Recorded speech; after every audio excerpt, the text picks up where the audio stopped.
שלום, שמי ארז, ממרכז CBT, ואני מטפל בביו-פידבק. אני חלק ממערך מומחים שמתמחים לטפל במגוון רחב מאוד של בעיות, ואתם מוזמנים למעלה לראות את הטלפון, מי שמתעניין, או להיכנס לאתר ולראות מה אנחנו יכולים להציע לכם ואיך אנחנו יכולים לעזור.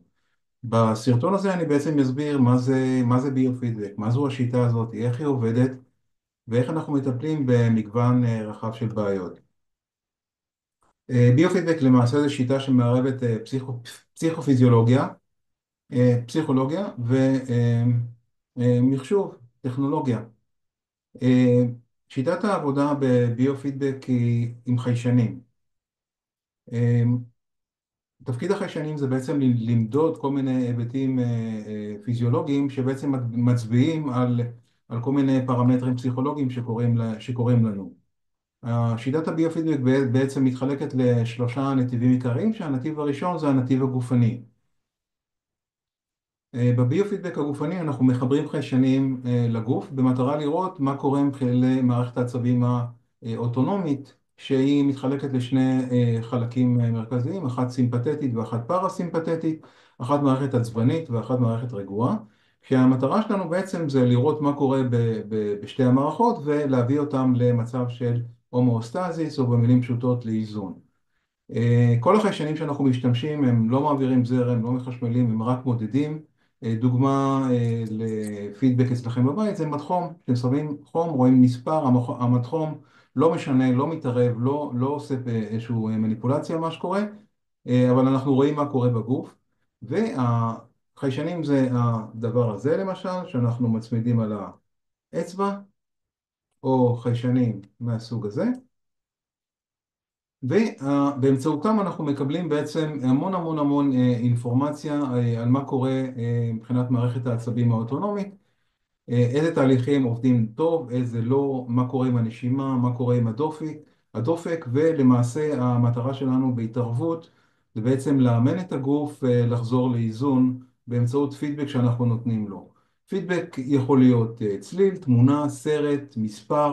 הגרפים שאתם רואים מאחורה זה אחד הצורות לביו-פידבק. אתם רואים שם מספרים ורואים גרפים אדומים, כחולים, כתומים, והם בעצם מייצגים את הפיזיולוגיה של האדם, שלמעשה בדרך הראשונה של ביו-פידבק אנחנו משתמשים בפידבק שמתקבל מהמכשור ומאמנים את המטופל לחזור לאיזון באמצעות דמיון מודרך, נשימות ועוד ועוד ועוד.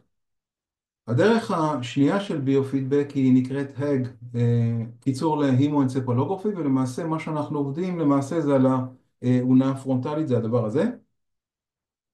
והאונה הפרונטלית למעשה זה הבוס של המוח, ואם הבוס הוא חזק, כל המוח ואשתו עושים מה שאנחנו מבקשים, אבל אם המוח הוא חלש, מתחילות להיות בעיות.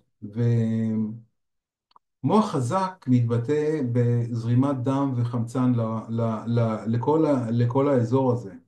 ובביו-פידבק בשיטה של ההג אנחנו יכולים בעצם למדוד כמה האונה הפרונטלית היא חזקה או חלשה, ובעצם לאמן באמצעות התניה אופרנטית את המוח לחזור לאיזון. למעשה החיישן של האג זה חיישן אינפרה-אדום, זה הדבר הזה, שיושב בצורה הזאת באזורים שונים של המוח,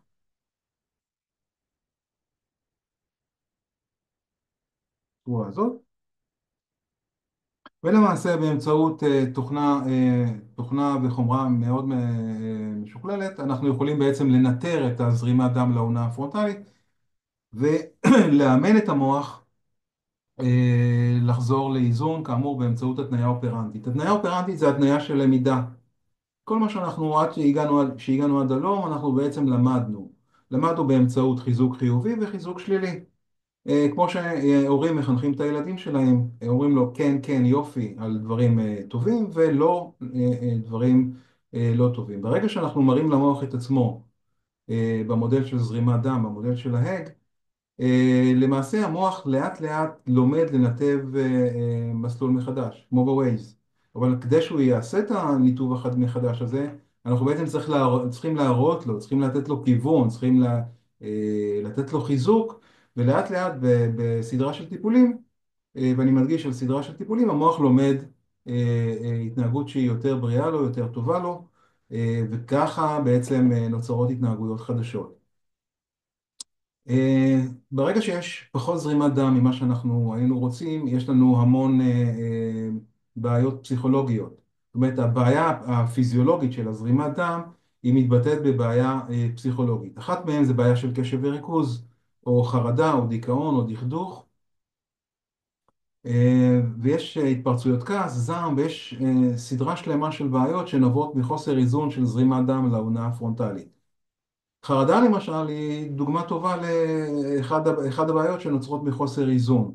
למעשה שהבוס הוא לא בוס, יש לנו כאן כפתור שנקרא אמיגדלה, והאמיגדלה זה כפתור המצוקה והסכנה של המוח. ותפקידה של האמיגדלה, בכל פעם שהיא חושבת או רואה או מזהה סכנה, פשוט ללחוץ על הכפתור ולהפעיל את המערכת הסימפתטית, העצבנית שדיברנו עליה מקודם, ובעצם הגוף נכנס למצב של מלחמה, fight or flight response, יילחם וברח, וכל המערכת, כל השרירי השלד נדרכים, ואני במצב של מלחמה כמו שאריה רודף אחרי האדם הקדמון בג'ונגל. העניין הוא שהסכנה היא לא תמיד מוחשית, היא לא אמיתית, כי אם הרבה מחרדות, יש חרדה ממעליות, חרדה ממקומות פתוחים, סגורים, חרדה מהבוס וחרדה חברתית וכולי.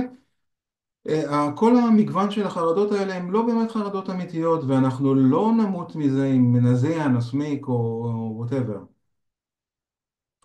והמטרה בעצם של של הטיפול בהק זה בעצם לחזק את הבוס ושהוא ישלוט על האמיגדלה ויגיד לה בעצם, בואי גברת, אני לא רוצה שתתעוררי כי הסכנה היא מדומה, היא לא סכנה אמיתית.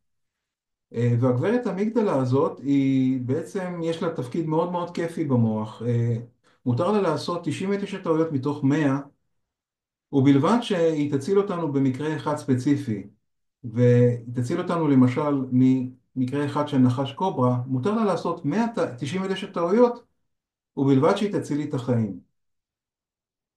לעוררות הזאת של האמיגדלה אנחנו קוראים אמיגדלה חמה, וברגע שהאמיגדלה נלחצת, כאמור הסימפתטית עולה, והדריכות של הסימפתטית שוב ושוב ושוב צורך מאיתנו המון המון המון המון משאבים, וזה מאוד מעייף, זה מאוד מתיש, זה מאוד מתסכל, והתפקיד של ההג, למשל במקרים של חרדה, זה לאמן את האונה הפרונטלית, לשלוט באמיגדלה ולהגיד לה בבקשה ממך, אל תציקי לי סתם, תפעילי אותי רק במצבים מאוד מאוד מסוכנים לי, ולפעול בהתאם, להתנהג בהתאם.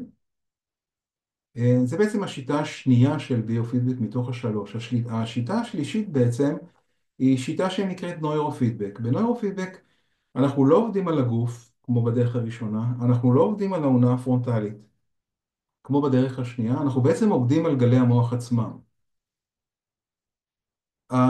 גלי המוח בעצם, המוח עובד על חשמל וכימיה, וגלי המוח בעצם משקפים לנו דפוסים של מצבים פסיכולוגיים. המדענים חילקו את דפוסים של גלי המוח נמדדים למעשה בהרצים, במחזורים בשנייה. למשל, גלי אלפא נמדדים ב10 מחזורים בשנייה, וגלי תטא נמדדים ב4 ל8 מחזורים בשנייה. ולכל דפוס של קבוצה של גלי מוח כזאת יש איכות פסיכולוגית. למשל, אם המוח שלנו מייצר המון המון גלי בטא, בטא זה גלים מאוד מאוד מאוד גבוהים ומהירים, המצב הפסיכולוגי שלנו יהיה מצב של חרדה.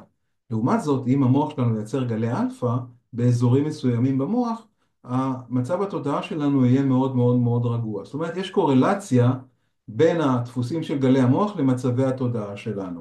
ובאמצעות נוירופידבק, זה השיטה השלישית, אנחנו יכולים בעצם למדוד את גלי המוח, לראות אותם באמצעות מכשור משוקלל, ויותר חשוב מזה, לעבוד עליהם ולהשפיע עליהם, ולהביא את המוח למצב הרבה הרבה יותר מאוזן. איך זה נעשה? למעשה אנחנו משתמשים במעין כובע כזה, אני לא יודע אם אני מנסה להראות עם המצלמה, בתוך הכובע יש אלקטרודות כאלה קטנות, הנה, בתוך הספוג יש אלקטרודה, ואנחנו בעצם, כדי לראות מה קורה במצב, את גלי המוח שלנו, אנחנו שמים את הקסדה הזאת על הראש, בצורה הזאת, וככה אנחנו יכולים בעצם לראות איך וכמה המוח מאוזן עם עצמו. מה יותר מאוזן? איזה חלקים במוח מדברים יותר או פחות אחד עם השני? מי מתקשר יותר? מי מתקשר בחסר? מי מתקשר ביתר?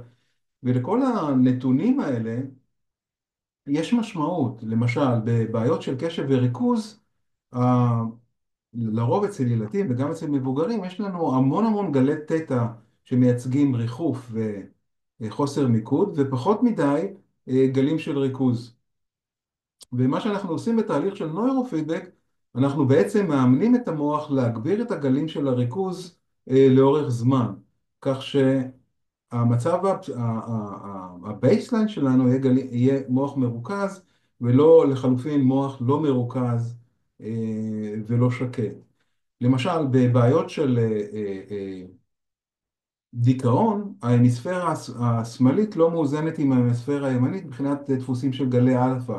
בבעיות שינה, אני מדבר באופן גורף וכוללני כרגע, בבעיות שינה החלק הקדמי של המוח יותר לא מאוזן עם החלק האחורי של המוח. בעיות רגשיות, אנחנו מדברים על העונות הטמפוריאלית, שזה כאן, הדברים לא מאוזנים. בשיטה של הנוירופידבק אנחנו בעצם באמצעות החיישנים והתוכנות המשוכללות אנחנו יכולים לראות מה קורה במוח, ויותר מזה איך להשפיע וללמד את המוח באמצעות התניה אופרנטית לחזור לאיזון. הפידבק שמתקבל מכל השיטות זה יכול להיות צליל, גרף, תמונה, סרט, ושיטת הלימוד היא התניה אופרנטית. דוגמה נוספת להתניה אופרנטית זה למשל אני שגרתי בשרון והייתי עובד בתל אביב, וחניתי על כחול לבן. אמרתי וואלה לא בא לי להפעיל את הפנגו, והלכתי לעבודה, חזרתי, קיבלתי דוח. פעם השנייה אמרתי טוב אני אנסה שוב, אולי זה היה מקרה, וחניתי שוב בכחול לבן, גם לא הפעלתי וקיבלתי דוח. בפעם השלישית אני כבר למדתי. אמרתי בתל אביב, כחול לבן, אם אני לא מפעיל את העמד חנייה אני מקבל דוח. וזה הסוג של הלמידה של ההתניה האופרנטית. בעצם אני למדתי שכחול לבן בתל אביב, בלי להפעיל את החנייה זה דוח. בדיוק באותה צורה אנחנו מאמנים את הגוף, את הזרימת דם ואת המוח, לאט לאט לחשב מסלול מחדש ולייצר התניות הרבה הרבה טובות לנו וליצור גוף מאוזן, מוח מאוזן ועונה פרונטלית מאוזנת. אלה הם שלושת השיטות של ביו-פידבק.